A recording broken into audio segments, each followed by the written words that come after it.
Hi, I'm Natalie Jill, fat loss expert turned high performance coach. When odds are stacked against us, how do we shift and create everything from nothing? How do we level up when we aren't feeling it yet or we've had a big setback? On this podcast, I'll be talking to some of the most inspiring and courageous men and women on this planet who, at their worst, learned how to achieve success greater than they ever dreamed possible, leveling up and creating everything from nothing. From bullied teenager to teacher to a multiple seven-figure entrepreneur, Sage Lavine is #1 best-selling author of Women Rocking Business. And she's the CEO of Women Rocking Business training company, reaching over 100,000 conscious women entrepreneurs around the globe. Sage teaches women entrepreneurs to fill their practice and create sustainable wealth through creating a business they love, working 12 days a month or less. She's shared the stage with Neale Donald Walsch, Jack Canfield, Attwood, Marcia Wieder, and many more. Sage believes in purposeful entrepreneurship as a way to create world change.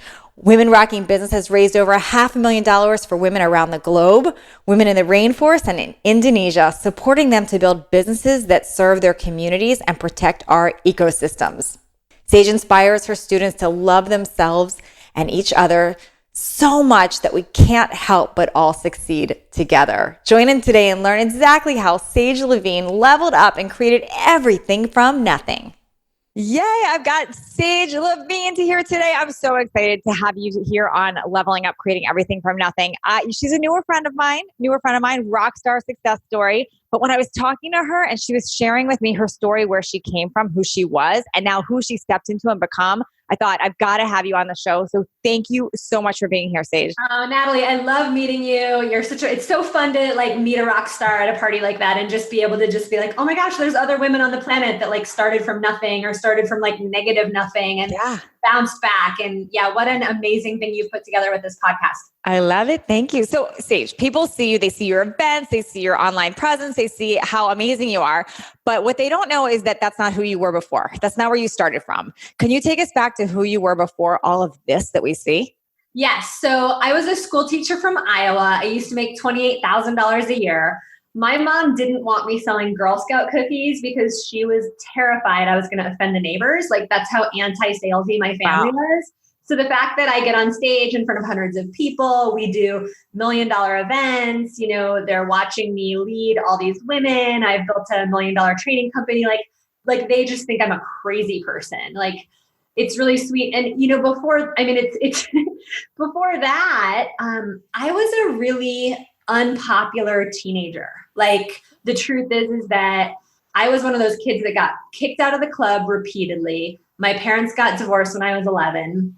Lots of anxiety and fighting at home. And my home life started to affect my school life, right? Wow, so I basically took the pain that was breaking down in my home and I brought that into my social circle at high school and even in middle school. And the girls started to kind of reject me because I wasn't all put together as much as they were. And I remember one Friday night, they told me there was this party happening. I must have been 13 or 14.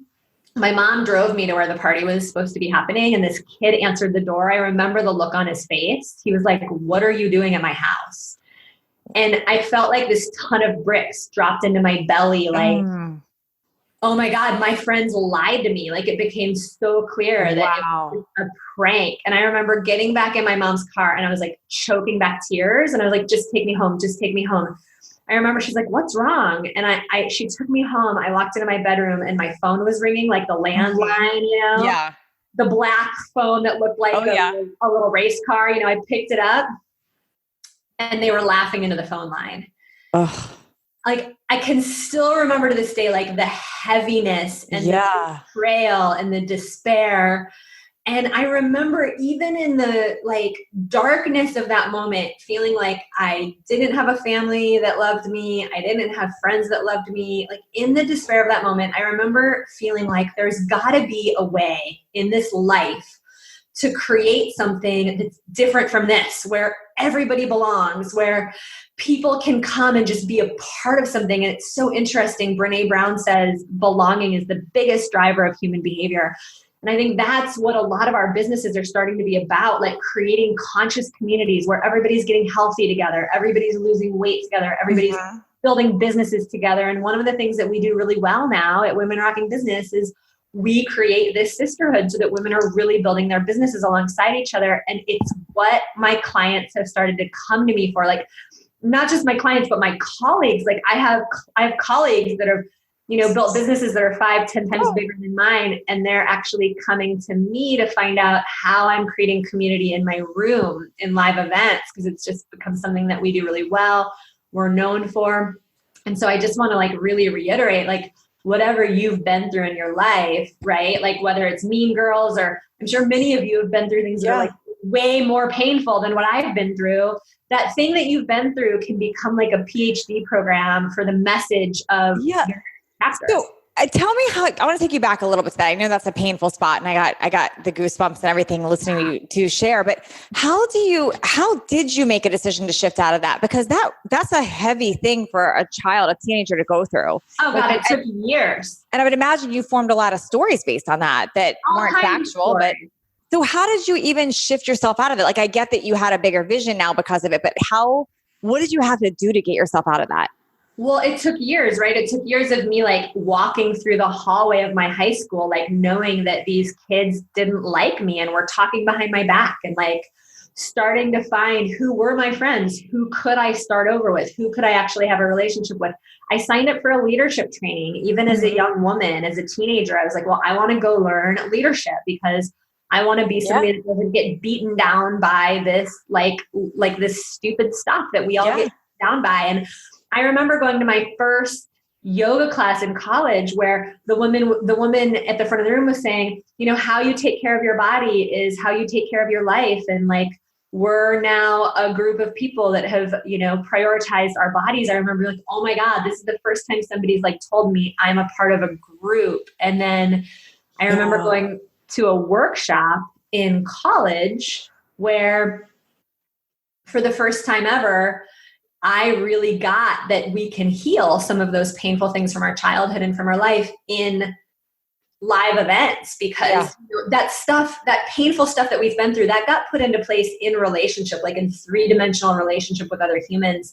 It can be tricky to heal it, like hiding out behind the computer. And so it's one of the reasons I think we go to live events and workshops. And one of the reasons why I'm passionate about teaching people to lead live events and workshops is because I believe it's it's like in some ways it's the most potent healing modality on the planet to get people in a room, like moving through their mindset blocks, their, physical blocks, and getting them the strategies and the tools to go where they want to go, but also, the mindset to shift into who they want to be together. Yeah.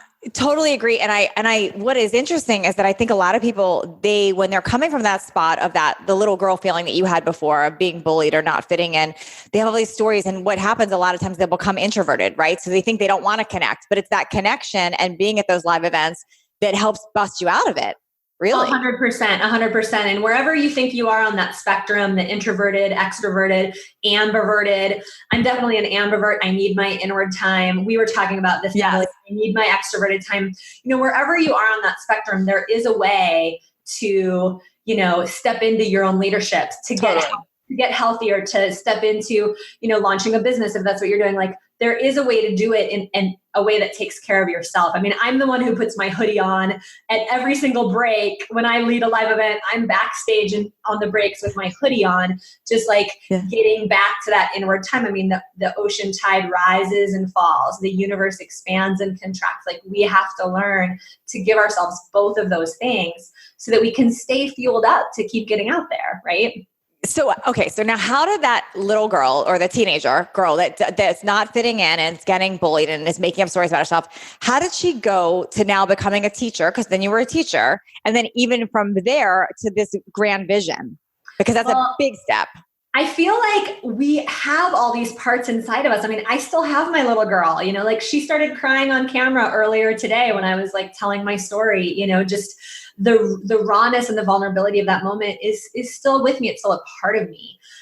In my experience, we have to embrace those parts of ourselves. We have to actually give them love rather than like continuing to ostracize them, right? Like, one of the things that I think can make everything worse is when we judge ourselves, and then we'll judge ourselves for judging ourselves. It's like everything that you teach, Natalie. It's like, we have got to be more gentle on ourselves. Sure. Being a human is not like the easiest experience in the whole world. Like, no, we need each other. We need our own commitment to ourselves. If we're stepping into leadership or any kind of a transformation that requires shifting your health or shifting your money, anything that requires change, like, we're not going to do it perfectly. That's why a lot of people never do it. Right. And so I think the secret sauce is like, be more gentle with yourself than you think you need to be. Pay attention to how you're talking to yourself. I mean, I remember catching myself beating up on myself and being like, wait a second, like, I have to be my own best advocate here, And so many women do it. That self beat up. Like, I hate myself. I'm fat. I'm ugly. I'm stupid. Like, all the time. And it's like, you wouldn't say that to your best friend, but you say that to yourself. Oh God, right? We speak more meanly to ourselves than we would ever speak to anybody else in our lives, our pets, our kids, anybody. So true. Yeah. So, okay. How does teacher come up into the equation? How did you become a teacher? Let's start with that. And then then I have the big question, like, how does it go from teacher to what you do now? Right. I think that I started to actually understand what lit me up. Right. Okay. I remember applying for art school, and I decided I should be a graphic designer because I love design. Like, I remember applying for this super elite design school in college, 400 applicants, only 35 people get in. I worked my butt off for a year and a half getting my portfolio all ready. And out of the 35 people that they take, I was one of them. I got into graphic design school. I signed, they sent me my printout of classes. I went to like 3 days of all my classes, and I dropped out of graphic design school because all my classes were like Photoshop, AutoCAD, Illustrator, like sitting in front of the computer for like 8 hours a day. And I was like, oh my God, I'm actually like an interactive. I need to be in front of people. I need to be igniting people's learning. Like, that's what I'm built to do. I had been a wilderness guide in college. It was when I was happiest. I think we all have to look back over the course of our lives and really be honest with ourselves. Yeah. When was I happiest? When was I doing something that felt natural that I would do it whether I got paid or not. But here's the thing, we need to get you paid, right? So that you can afford to keep doing it. And so I dropped out of graphic design school. I put together my own unique, graduate degree, and it included me getting in front of people. It included experiential opportunities for me to like facilitate experiences for people. And it's something that I've always loved doing. And so I think we've got to play to our strengths, Yeah. Absolutely. Okay. So you become a teacher, and then why does that not become enough? And how did you go? I'm like dying. I'm like chomping at the bit. Like, how does she go from that to this? Oh, I love young people. I mean, I remember my first teaching job was 37 seventh graders. Can you imagine? Like, no, I have. Oh my God! I have one sixth grader living in my home. My daughter. That's 500 women entrepreneurs, and I'm fine. Give me 37 seventh graders, and I'm like, oh my God! If you can teach middle school, you can train any group of people. Amazing. Yeah, that you think about that really has got to be a lesson in leadership. Really, like, how do you enroll all these seventh graders to be present? You basically learn to frickin' engage a group of people. You learn to keep them engaged when you have a bunch of teenagers like that. I loved teaching school. What I didn't like was no child left behind. So my dream teacher was, I had come from being a wilderness guide, like taking kids out on backpacking trips. And when I found myself in the 4 classrooms, my goal was, get them out of the 4 walls of the classroom. Okay. The 4 walls is what I mean. Get them out into nature, get them learning about tree biology and ecology. And, we contracted out with the Nature Conservancy and went and did water testing at the river. And that was my goal, was to get kids hands-on learning science and nature. And over the months that I was a teacher, each quarter, it got harder and harder with no child left behind, with the meetings, with standardized tests. It was like all of a sudden I couldn't really do the thing that I most wanted to do, which was just inspire young people. All of a sudden I was like teaching these silly facts that didn't really mean, my passion wasn't there. And so over the months and over a couple of years, I started looking at like, what could I do where I get to actually teach something that like is a natural extension of me. It's something I freaking care about. I'm an environmentalist. So one of the first things I did was I started partnering with nonprofits and humanitarian projects that would help me actually, support my events. And I partnered with a woman named Lynn Twist of the Pachamama Alliance. She supports women in the rainforest to protect jungle homes from oil companies. So, when I left teaching, I just started really focusing on what's my passion. I minimized my expenses, and I started partnering with as many people as I could to lead events for women. And over the years of leading women's events, I found that my favorite women to work with were all starting businesses. Like they had a project, they wanted to do something. But I'll tell you what, there's one more interesting thing that is in this sequence of events. When I left teaching, of course, I didn't have a ton of money saved because I had just been on a school teacher salary. So I decided to take 2 years to launch my business, and it takes that much time. I think, Natalie, you'll agree with me, like it doesn't happen overnight. So I minimized expenses by moving into my grandfather's RV. Wow. That's commitment. That was commitment. And I'm here to tell you, like, whatever it takes, we get creative. Yeah. Grandpa's RV for 2 years. And I substitute taught on the side. See, when people say they've done everything, you have not done everything. You have not moved in with grandpa's RV. Some of you have done crazier. Some of you have moved in with mom. No, because what happens, Sage, is so many people are like, I have a business idea and I'm going to be rich quick. So they're like, they're acting as if like right away. And they're trying to act that part, and they really can't create because they're so focused on they have to make money, because now they're living this large life. 100%. So I love that you did that. It's all about being willing to seriously do it whatever it takes. I mean, I think many of us started our business from our bedrooms, from, taking loans out, from, doing whatever it took. Totally. I love that. So I'm glad you said that, because I think people have this fantasy that that's not the case, and that absolutely is the case. So you decide this. So, okay. So how did you have stories coming up in your mind? Like, I'm not good enough to teach this. Like, I don't have success yet. How am I going to teach it? Like, what was coming up for you, and how did you counter that? Everything. The whole freaking thing is so uncomfortable. Like, I get so sick and tired of like these shiny, happy faces out there being like, oh, I just put a plan into place. And then it all was like rainbows and butterflies. Like that, I called bullshit on that. Yeah. Like, I've been nervous and afraid almost every step of the way. Like, the whole thing is uncomfortable. Like, being a leader in this world and being an entrepreneur, but like by its own nature, scary and uncomfortable. And so, I think the game is learning to take care of yourself in that, figuring out who's got your back, because you've got to have somebody who has your back and your sides and your front. I mean, we get scared at both ends of the spectrum. We get scared that we're going to fall on our face. But I think we also get scared that we're going to like end up on Oprah, and like, who's going to be my friend when I'm like that shiny and, like such a hot shot, right? Like, we have fears at both ends of the spectrum. If we get really successful, then, I mean, I remember being so afraid that I was going to be taking on so much responsibility that I wouldn't be able to endure it. Right. And I actually went down to the rainforest with this very question in mind. Like I told you, like, I started out my business serving women. We would do these events that were fundraisers, but I also would offer my entrepreneurial training programs.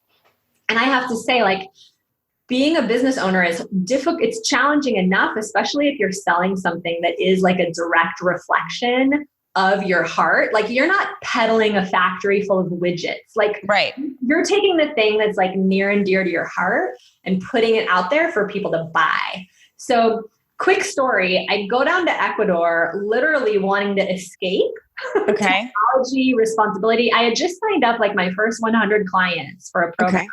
I had gotten them settled and I was so burned out. My big question was, can I actually keep going? Like, this is hard, And I went down to Ecuador because one of those fundraising events that I told you about had actually generated like $100,000 for women in the rainforest. And we had helped launch a bunch of women entrepreneurs. And I go down there with a question in my mind of, do I really want to be a part of this bigger, better, faster, stronger thing? Or do I want to just keep like my 12 or 15 clients, small practice over here and just have a simple life? That was really the question in my heart. And it was really beautiful because we flew in small planes, 500 miles past where all the roads end. We went into indigenous territory in the middle of the Amazon jungle. And some of the women, I had raised money for this women's project down there. They recognized that I was one of the donors on the trip. Mm-hmm. And they asked me if I would bring back a story to the women I work with. Mm. And the story is being translated from Achuar, that's their language, Achuar into Spanish and Spanish into English. And the story is that in the Achuar culture, there's masculine roles and feminine roles. And the masculine role is to hunt and to be a warrior and to bring home trees for shelter and fish for protein. Okay. The women's role is to make babies and to make chicha, which is the main carbohydrate drink that they drink. Sure. He said, but what I want you to know is that the women also have one more role. And that is that it's the women's job to say, stop. When the men bring home enough trees, it's the women's job to say, that'll build the shelter. Don't cut down any more trees. When the men bring home fish, it's the women's job to say, don't kill any more fish. That amount of fish will feed the village, Wow. Okay. And they said, when the Achuar people, when these indigenous people in the rainforest see pictures of the West, they only have one question. Why haven't the women stood up and just said, enough? Enough. There's enough skyscrapers. There's enough roads. There's enough going on. She said, but here's what I want you to remember. It's the feminine's role to create. Wow. We are natural creators. And I remember my whole body breaking out in goosebumps upon goosebumps upon goosebumps, because it was I got my answer. I'm built to create. I have to create. It's what I do. But we inherently know as women what is sustainable creation for for ourselves, for our families, for our healing, for our bodies. We're built to create. To stop that flow of creation is to literally stop the flow. I'm with you. And I feel that so many people have it in them that they want to create and they have that thing. But how did you get, you mentioned when you began that story, you mentioned that you had sold your first 100 clients when you were hitting there. And how did you even get the first 100 clients? And did you have self-worth conversations there on what you can charge and what was that? And how quick or how long did it take to do that? All of it. I would say, let's see, I went from having 4 clients to having 8 clients to having 6 clients to having 12 clients to having 8 clients to having 8 clients, because then a few of them fire you, right? That's the thing that nobody talks about. It's not linear growth. It's kind of spaghetti. You've got to be willing to just slowly build. And it took me about a year and a half, 2 years to get to the place where I could really afford to live. You know? It was in that second year that I did my first official launch. I had been coaching. I had been speaking in my community. I highly believe looking for clients in your neighborhood, speaking in your backyard, speaking at the local library, speaking locally, 3-dimensionally, you can actually create so much more intimacy in a room full of people than you can on the internet like this. I mean, Natalie, you've been at this for years. Your podcast is amazing. But for somebody who's never started before, getting out there and speaking can make it go so much faster. That's what I did. And that's how I supported myself to also then host my very first interview series online. I interviewed a bunch of experts the same way that you do with your podcast. I interviewed my friend Marcia Wieder. Marcia Wieder gave me an interview. Janet Attwood gave me an interview. I met a bunch of these women at a luncheon. And with that interview series, I launched my first $1,000, purposeful business program. So sort of like a summit model? Is that sort of what you did? Model. Okay. It was totally a summit model. It's called Women on Purpose Summit. Years ago, 2012. Before everyone was doing them. Before everybody was doing them. I was one of the first ones or one of the first business ones for women. Okay. And right off the back of that summit, I launched a So what I want people to hear with this is that was what you built there and took your time investing in was you did that for free.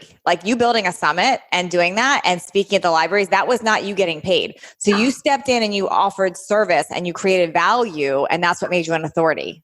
Yes. That's what I'm hearing. When people come to me and say, how do I get more clients? How do I get more? How do I get more money? My answer is always, are you willing to give more? Yeah. Oh, yeah. I'm not saying work harder. You don't have to work 16 hours a day. I mean, believe me, I've had a few 16-hour days. Sure. Sometimes you've got to pull 16-hour days. But I'm a big believer in working part-time if that's what you want to do. But it's about giving more. It's about giving some of your best stuff. I like to call it creating success first. Sure. give your clients stuff that like they can actually go use to create their first success, they're going to be in love with you forever. Yes. It's that much more likely that they're going to invest in your programs. Like I love that. all of this stuff out there where it's like, give the what, but not the how. I call bullshit on that too. Like, just give good stuff. You just have to be careful not to give so much stuff that people are like, I need to take a whole year to implement this. I'll call you back in a year. Don't give them that much. That's so but like, give them stuff they can actually use to get started. Like that's totally. Yeah. So did you know when you were starting this, when you left teaching and you were did you have a vision for what you wanted to build eventually? Or were you like, I'm just going to start small and go there? What was your thought process there? It was a very rough vision. I told you that I signed up for a leadership program when I was a teenager. One of the visions I got literally as a teenager was a bunch of women standing in a circle on the beach, holding hands, living their dreams together. Okay.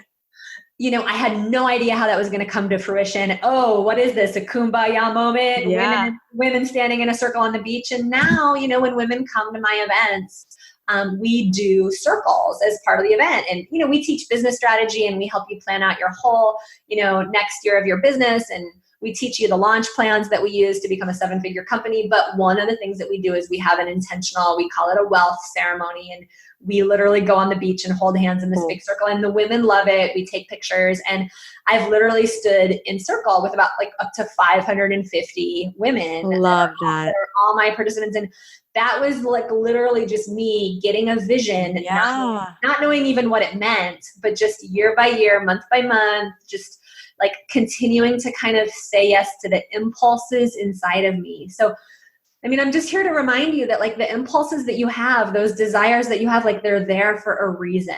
Totally. Yeah. So, okay. So talk to us about now, like this has evolved a lot. And I want to share what you do now. And then I have a lot of questions about your day and how you manage your mindset and how you stay in that flow.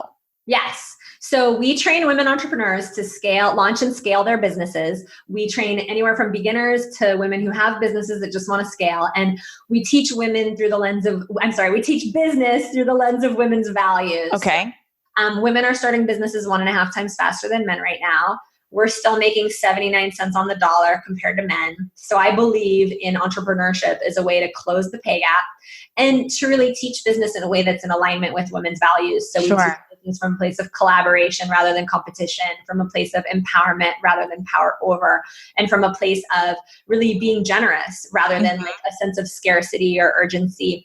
We talk about opening a relationship rather than closing a sale. And, what we've found is in teaching the strategies along with the sisterhood, women can kind of bypass a lot of the resistance that they have to being salesy, being pushy, using some of these hard marketing tactics. Now, just in terms of like the day-to-day, so I'm somebody who just doesn't want to work all the time. And I acknowledge the workhorses of the world. Like I freaking respect people that just love to work. Yeah. I can work a good solid 12 days a month. Like I can give it my all. But I've just noticed over time from trial and error that if I work a lot more than that, then my efficiency just goes so far down. Sure. So I've created this schedule for myself where I work the first 3 weeks of the month, Monday through Thursday. I take Fridays off, and then I take the last week of the month off. Amazing. And everybody in my community, it's like become a part of our culture. Like Sage is on Flex Week. And I've trained my team to take flex weekends where, they'll take turns taking off like a Friday, Monday or a Thursday, Friday, Monday, so that we all get a little bit of downtime in our month. And what I've noticed is that when I know when I'm actually like full out working and when I'm not, I can go full out knowing that I don't have to go full out indefinitely. Yeah. But women have to know that, like, no matter what it is for you, even if you just start taking off Fridays at noon and by noon you're done and you have the rest of the afternoon and you have the 2 days of the weekend, even if it's just starting to, plan 1 day a week where you don't plan anything, you don't take any appointments, you don't even plan stuff with your friends, even if it's just like 1 day, like anything that you can do to like start to protect some of your time is going to really help your nervous system, your adrenals, just like really acclimatized to the life of an entrepreneur because it's not a slow paced gig, you know? Mm-hmm. So to really be willing to find that dance, and believe me, it's not always perfect. I mean, there's months that I, end up chewing into my free time because I took on a new project. But one of the things I've noticed is if we can have days every month where we don't take any appointments, there's just like nothing, like maybe we have some things to do for our business, but there's nothing on the calendar. There's no calls, there's no interviews, there's no meetings. Yeah.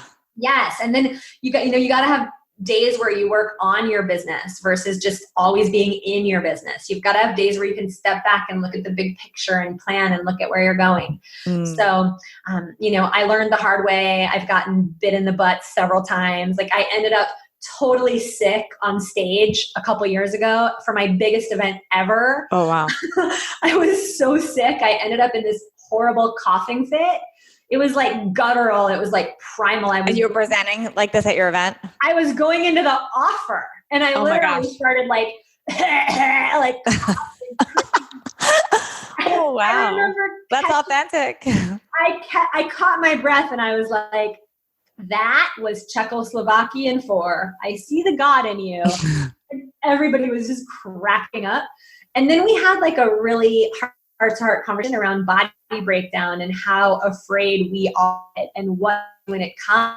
I was honest about how much support I had at that event. I mean, I had people on my team training some of the pieces of the event, and it ended up being our first $1 million revenue event. Wow. Our first seven-figure event. And I know that happened to me on that event to teach me that, no, I'm actually not holding it alone. I think I am, but I'm not, and since then I've been letting a bunch of my team members train different parts of the event because they did such a good job and my participants loved hearing from somebody other than me. So, it's just like learning to dance with all of the waves of the journey. Now, it must amaze you that you're doing those types of launches, those numbers compared to where you were from, like thinking back to being that teenager that was in that rough spot, or even the school teacher that was on such a budget or living in your grandfather's trailer. Like, does it amaze you that you did that? I feel so honored and grateful, and then I have days that I forget and it just all feels like a lot of work. I mean, we're all human, but I feel like the big thing that I've had to learn is to stay humble in all of it because at any point the whole thing could shift, so like my absolute commitment is to be grateful every day, to, be able to give and serve the women who follow me every day, and to be not just my business, but to appreciate the life that surrounds my business. Because I think we can, when your business starts to take off, I think we can start to like hack away at it in our brains all the time and like forget that there's all of these other pieces of life to enjoy. Totally. Yeah. Totally. So a couple of questions I have. So it sounds like you very much come from a place of being humble. And I think that's why you're so relatable and why women are attracted to you, because you lived that and you worked through it and you have such an abundant mindset too. I feel like that people can sense that with you. How do you, I'm curious about things like, cause you're like, for instance, your pricing changed obviously as you grew and got bigger. How did you manage talking yourself into creating a higher self-worth for your business and yourself? I think I started to really see the vision of what I was supposed to create. I mean, I could see that thousands of women were coming and that I had something to serve more than just a few dozen women. And I started to really get real with the support I was going to need in order to, I think at the end of the day, Natalie, I think you'd agree, like it all comes down to vision. Some of us are here to serve a smaller amount of people in a really deep way, which is equally as awesome, and some of us are meant to build more of a movement. And like for me, and I started to realize, gosh, I mean, in order to actually serve thousands of paying clients, like I'm going to need a freaking team. Like I need to give these women like a state of the art experience. Like I want these women to be in a program that I would be so impressed by, I want them to be able to feel served. Like, when they have a question, they get an answer within 24 hours. When they need something unique, we take care of them. I mean, when they're investing at the level they invest at. Yes.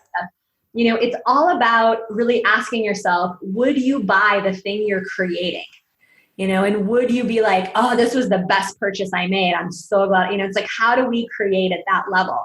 And so I think for me, when I started to really be honest and aligned with my vision, I just knew this is where the rates need to be. And our programs are still, I believe, some of the most affordable training programs out there for entrepreneurs, but it's like, this is where the rates need to be in order to take amazing care of my clients, you know?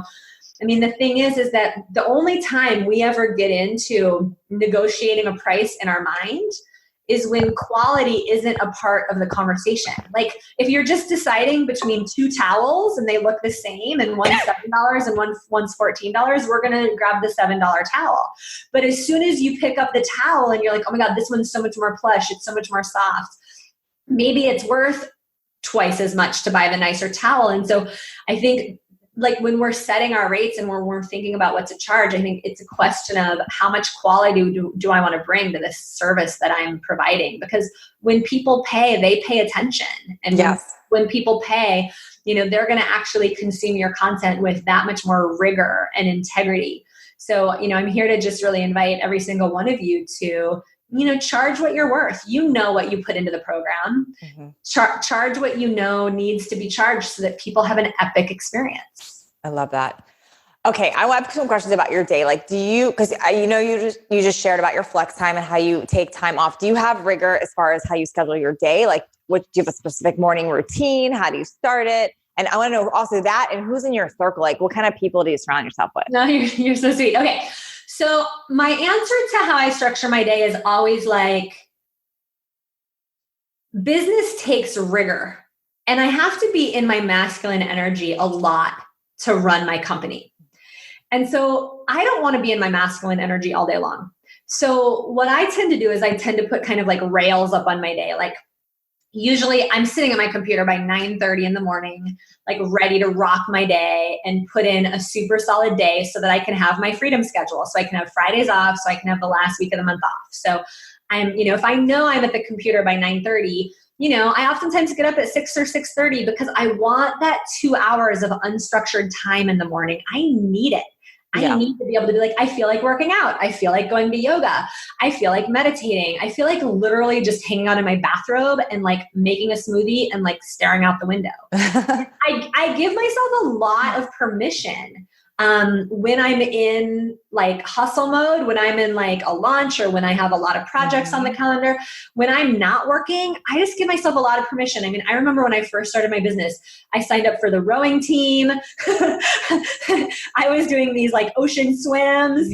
I was building my business, and you know what happened? My back went out. Oh my. I was like down for the count for 3 weeks. And when I tuned into my body's like, look, like I'm just not built like a freaking steam engine, and not all of us are. And some people love to go out and do those really hard things and then go build their business, and that's great. But for me, I just found that in order to sustain what I was doing in business, I needed to have some really yummy, more organic support that. Now, that being said, there's a time and a place. Like one of the things I did my second year of business is I did a couple of triathlons, and my goal was just to finish. But I literally signed up for a couple of Olympic length triathlons because I wanted to work on my mindset, because there's so much, you know, you ask like, how did I get from being a school teacher to being a 7-figure entrepreneur? I mean, there's so much mindset that goes in. It's a mindset game. It's being able to watch yourself when you like, you know, exit stage left and start beating up on yourself and you're reeling and you're spinning out of control. Like, I can't do this. Who am I? What am I? You have to be able to catch yourself. You've got to be able to have enough of yourself on board to say, whoa, Sagey Poo, you're doing just fine. Look at the, you know, you just got a new client this week, or, you know, look, you're not sick, or look, you're living in a beautiful little place in San, you know, it's like you just moved to San, you know, all the things that I can say to love myself up, to acknowledge what I'm doing. A lot of that's come from training my mindset, from doing things like triathlons. And that being said, I'm just a big believer in having enough unstructured time in your day when you do have these set hours of like hustling and going for it. So it sounds like you're really not afraid to push your limits. Like you protect yourself health-wise and time-wise, but you also push your limits, like signing up for the Olympic whatever you just said, the triathlon stuff. 100%. I think both are really the pushing.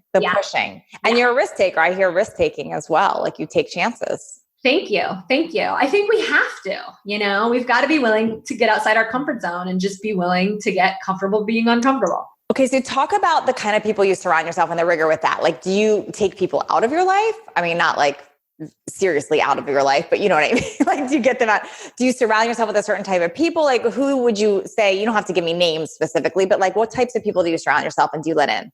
Well, it's true. Everything that everybody says about how we become the average of the 5 people we spend the most time with, it's true. Yeah. And so if you want to up-level yourself, and when I knew I needed to up-level myself, I started intentionally developing new relationships.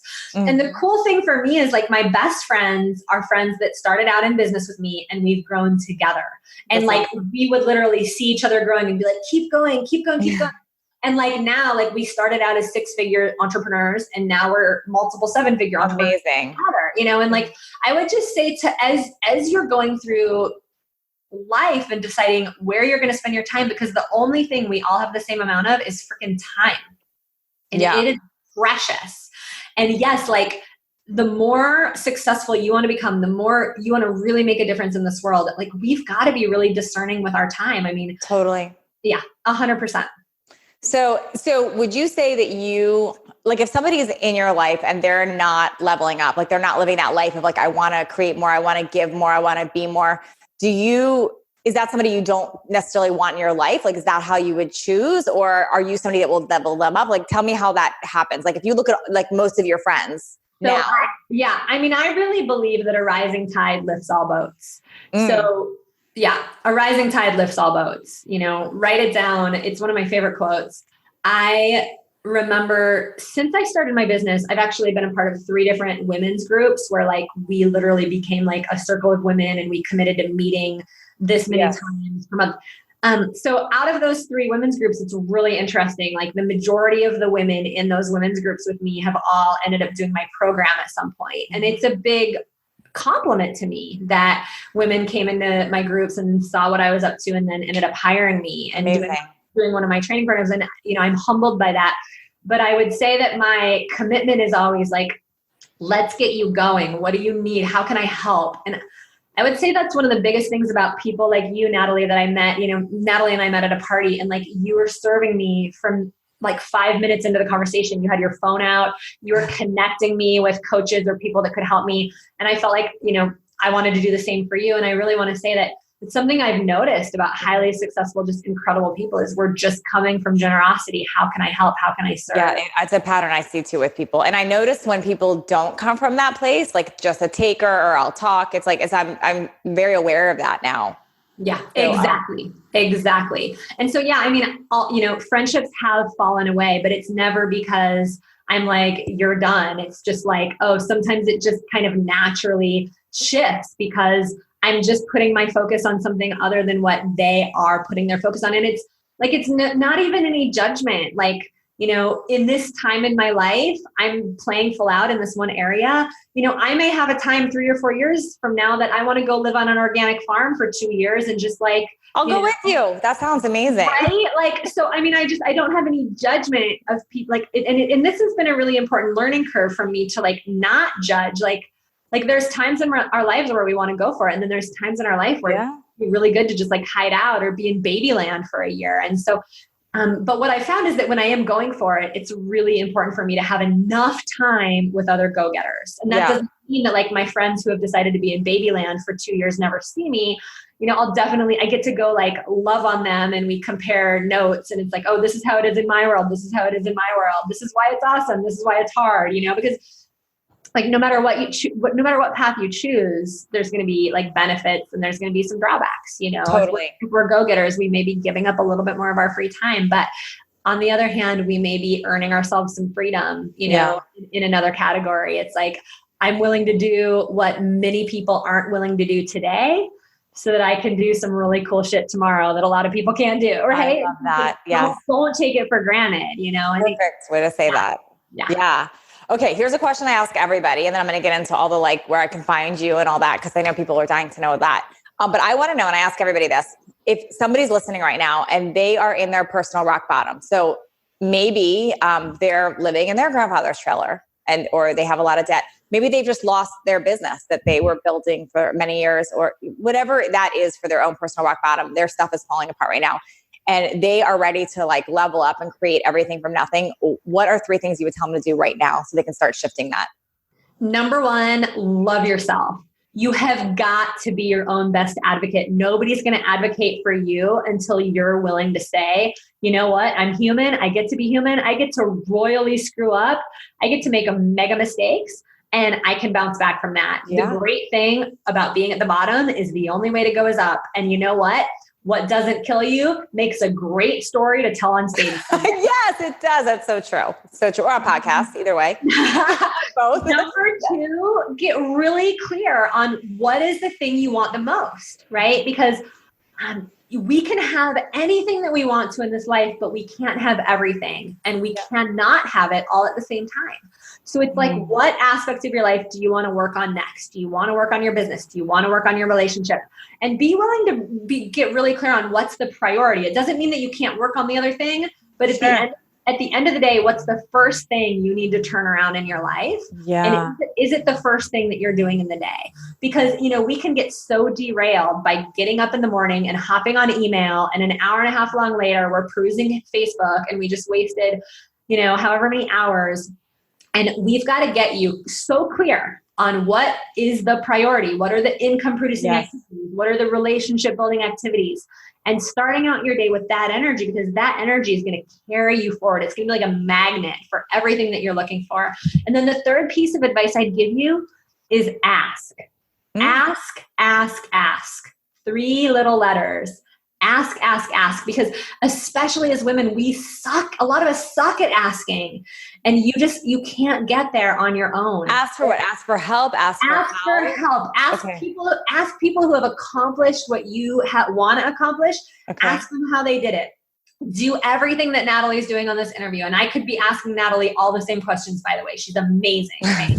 But it's like, ask to take people out for lunch, and ask how they got to be where they are. Like, be willing to be a beginner again. And I think this is hard for women maybe that have also had some success, and then it blew up in their face. It didn't go well. And now they're having to be a beginner again. A lot of us don't want to have to be a beginner again. You've got to be willing to. You've got to be coachable. The people who create the most success the fastest are highly coachable. Isn't that fascinating, Sage? Because I think so many people come at it with their ego, like I have to know everything. But you're saying the exact opposite, which is, I agree with you. It's so powerful. Be that curiosity person. Be the one with the questions. Have that open mind. You don't have to know everything. When you know everything, it comes off as ego and arrogance, right? And then no one wants to help you. 100%. One that comes at me like that. Me too. 100%. And my clients, I study them. I mean, I have clients every year that come into the program, and it's like, boom, they just had a $250,000 launch. You want to know who those clients were? They're the clients that are sitting in the front row. Yeah. They're blowing up my Facebook page. If they have access to me, they're blowing up my phone. They're just like, asking all the time. They're just like, I need help. I want to know. I'm hungry. I'm willing. I'm open. I'm coachable. I know that I don't know everything. Amazing. I'm not going to have my plan. Like, here's the thing is, like, oftentimes we want to innovate when we're first starting out. That's crazy. We have to actually learn the rules before we break them. So, and I'm not saying don't be yourself, but be yourself, be your authentic self within the realm of what you really have studied is successful. You've gotten the support, it's a proven plan. You can be yourself within that plan. But I always say innovate or imitate before you innovate. So incredible. Imitate before you innovate. Yeah. Okay, Sage, tell us everything, like your events, where they find you, where they want more, I want more. How do we get more? Please come. I'd love to have you. One of the places that we hang out every single day is at on Facebook in the Women Rocking Business Sisterhood page. So can anyone go there? It's a group anybody can go. Just type in Women Rocking Business Sisterhood. Okay. And once you get in there, there's going to be a bunch of video trainings in there about how I went from having 4 women in my living room to how I went to leading 7-figure events, how you can do the same thing. There's a bunch of resources in there for starting your business, for speaking, for leading events as a way to find your clients. Okay. So Women Rocking Business Sisterhood, that's the Facebook group. And then womenrockingbusiness.com. Everything's laid out on our website. And I would just say, for any of you watching who want to start a business or who already have and it's not quite where you want it to be, you've been through a set of things in your life that only you have been through. there are people waiting for you because of that. There's people who can only hear the message, the gift, the thing that you're bringing through your personality because you've been through things that nobody else has gone through. So, just be willing to get out of any story of competition you have in your own mind and be really willing to embrace the truth, which is that there's people out there that are actually waiting for you. They're not waiting for someone like you. They're actually waiting for you. Wow. That's powerful. Awesome. And then so would you say for social media, are you most active on Facebook? Are you on all platforms? Okay. Most active Facebook, find you there. You can follow me on Instagram. You can follow me on Twitter. But a lot of the contests and the training videos and the gamification, it's all happening in our Women Rocking Business Sisterhood Facebook page. And we'll put everything in the show notes too, so everyone can find that. And they can find out about your events there too, correct? Yeah, we have over 20,000 women from all over the world. They're all building businesses. They're asking each other every day about workshop titles, where to host workshops. About their they're asking people about their digital marketing, and they're getting great responses. It's a very active group of women just totally believing in the sisterhood, believing that we can go so much further when we go together. I'm finding that page next. Thank you, Sage, so much. Thank you. Thanks for leveling up with us today. Please share this episode if you found it helpful so others can join in. And don't forget to hit that subscribe so you don't miss out on future shows.